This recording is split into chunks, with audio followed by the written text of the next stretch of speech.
Yar digen mığlı güne kimler uylap çıgardan Jırlasam yılarsın gerek gerdik oşum şılanıgan Jırlasam yılarsın gerek gerdik oşum şılanıgan Sağ dişmetin elşilerge İlgeç unarsın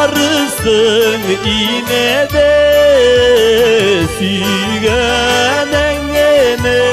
yattılar olgun Dizeme yılarsın inede Sügenengene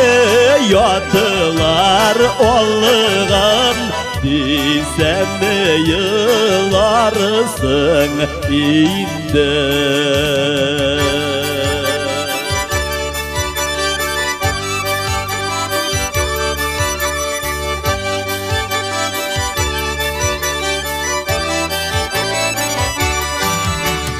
Dünyada maturlardan iki nerse var diler birisi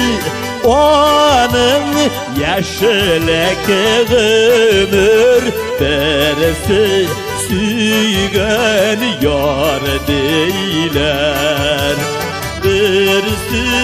onun yaşlek ömür birisi süygen yar diler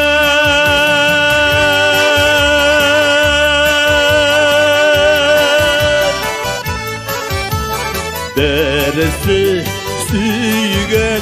yar diler